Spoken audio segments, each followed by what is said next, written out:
지금 이 시각 여러분이 주목할 만한 이슈 살펴보겠습니다. 2달 연속 반짝 늘었던 출생아 수가 다시 꺾였습니다. 하지만 분기별로는 8년여 만에 최대 증가폭을 기록했는데요. 혼인 건수도 2분기 기준 역대 최대 수준으로 늘어났습니다. 박지훈 기자가 보도합니다. 지난 6월 출생아 수는 1년 전보다 1.8% 줄어든 18,242명. 깜짝 반등했던 출생아 수는 석 달 만에 다시 감소세로 돌아섰습니다. 지난해 내내 출생아 수가 줄어든 가운데 6월에는 다른 기간보다 다소 덜 줄어들었던 기저 효과가 반영됐습니다. 하지만 지난 4, 5월 반등했던 덕에 이를 합친 2분기 출생아 수는 전년 동기 대비 1.2% 늘어난 56,838명으로 집계됐습니다. 2015년 4분기 이후 무려 33분기 만에 최대 증가폭입니다. 통계청은 출생신고 자료를 토대로 7월에도 출생아 수가 증가할 가능성이 있다고 설명했습니다. 저출산 흐름이 해결됐다고 보긴 어렵지만 하반기에도 반등 희망이 생긴 겁니다.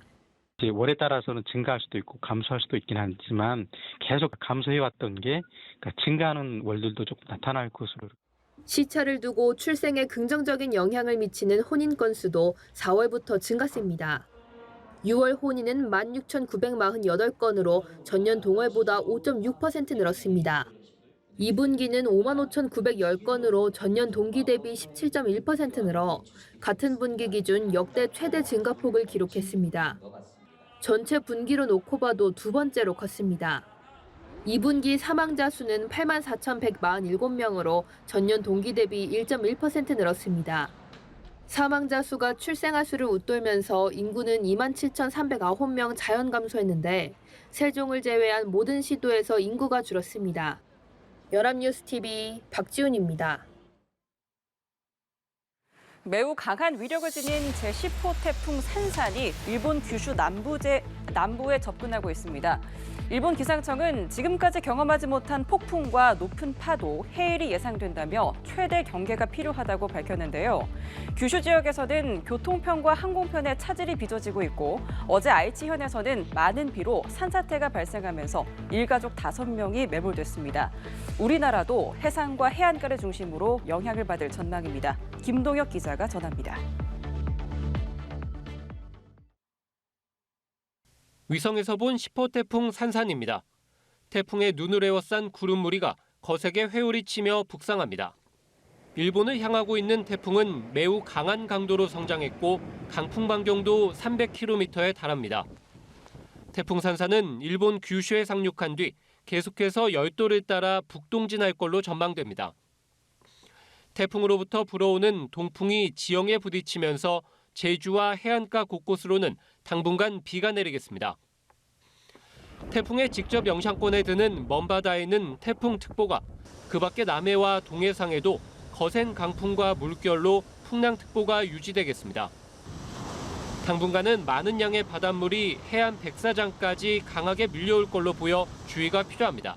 제주도, 남해안, 동해상, 해상의 풍랑, 그리고 그 이후의 너울까지도 이번 태풍이 지나갈 때 각별히 유의를 하셔야 될 것으로 분석이 되고 있습니다. 부산과 울산, 여수와 제주 등에선 건물 간판이나 기와장이 날아갈 정도인 초속 15에서 20m의 강풍도 몰아칩니다. 기상청은 이번 주에 해상 안전사고에 유의하고 가급적 해안가로의 접근을 자제해 줄 것을 당부했습니다. 연합뉴스TV 김동혁입니다. 어도어의 대표 자리에서 전격 해임된 민희진 씨가 사면 초과에 놓였습니다. 어도어 측은 민희진 전 대표가 뉴진스의 프로듀서직을 수행할 것이라고 밝혔지만 민 전 대표는 일방적인 주장이라고 맞섰는데요. 법적 공방이 계속될 전망입니다. 서형석 기자입니다. 모회사 하이브가 내놓은 선택지는 민희진 전 대표가 어도어의 대표직함을 떼고 프로듀서 뉴진스맘으로 남는 겁니다. 하지만 해임 직후 민 전 대표는 입장문을 통해 어도어 이사회의 일방 통보일 뿐이라며 하이브의 언론 플레이이자 대중 기만이라고 날을 세웠습니다. 결국은 민 전 대표는 하이브와 법적 공방을 이어갈 것으로 보이는데 여기서 중요한 게 둘 사이 주주간 계약 유효성입니다. 주주 간 계약은 민 전 대표의 5년 임기 보장과 지정된 가격에 주식을 팔 권리 등을 보장하고 있습니다. 하이브는 지난달 이미 계약 해지를 통보하고 법원에 해지 확인해소도 제기했는데 민 전 대표는 계약 해지에 아무 근거가 없고 이를 인정한 사실도 없다는 설명입니다. 결국 주주 간 계약 해지가 효력이 있는지 없는지 법원의 판가름에 따라 누가 웃느냐가 결정될 전망입니다. 일각에선 뉴진스 멤버와 민 전 대표 사이에 남다른 유대 관계에 주목하며 하이브에서의 독립 이야기도 나오지만 위약금만 최소 3천억 원 추산, 유출된 민 전 대표 측근과 대화에선 6천억 원 계산까지 나와 실현 가능성이 적다는 관측입니다. 법적 다툼이나 여러 가지로 문제가 계속해서 일어날 것이라고 생각을 하고, 다만 그 과정에서 이제 대중이 느끼는 피로감이나 아티스트나 관계자들의 피해는 당연히 피할 수 없겠죠.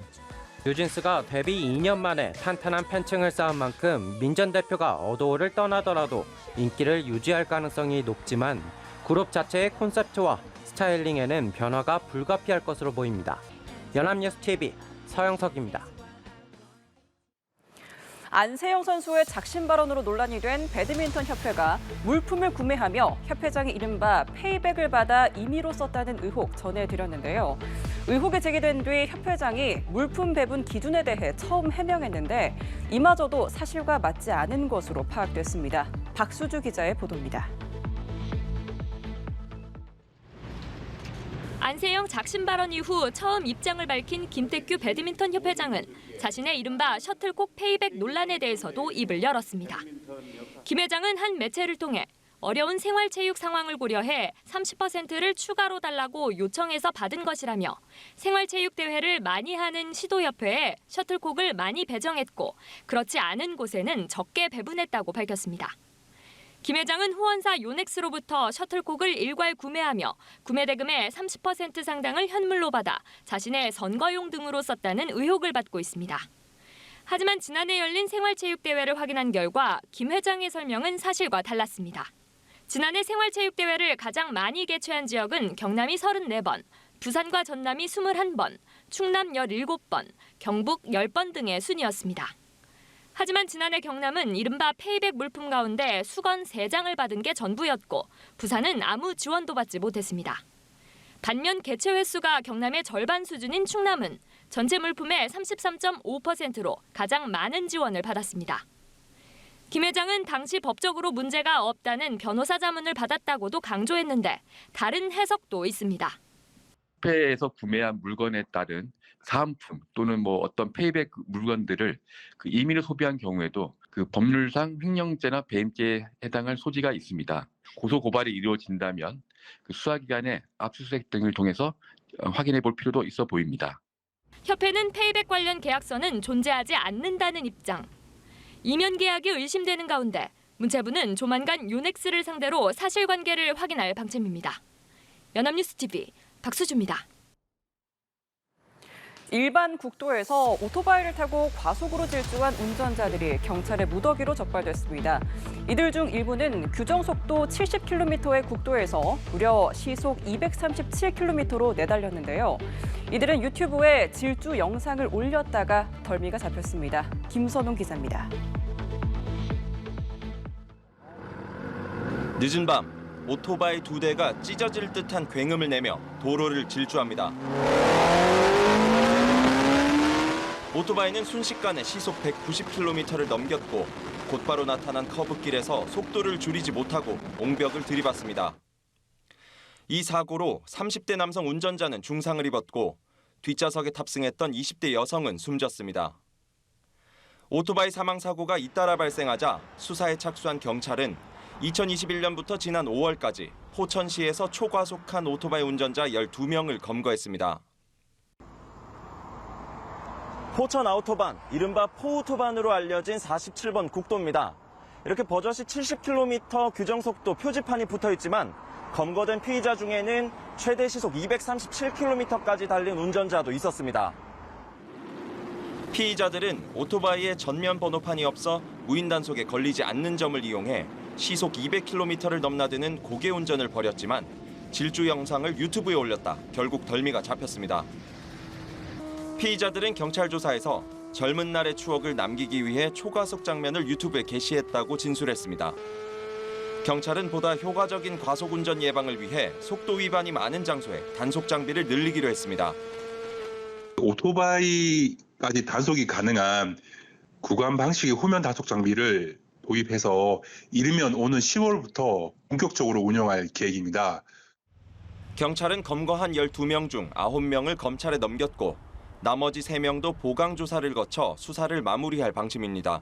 연합뉴스TV 김선홍입니다.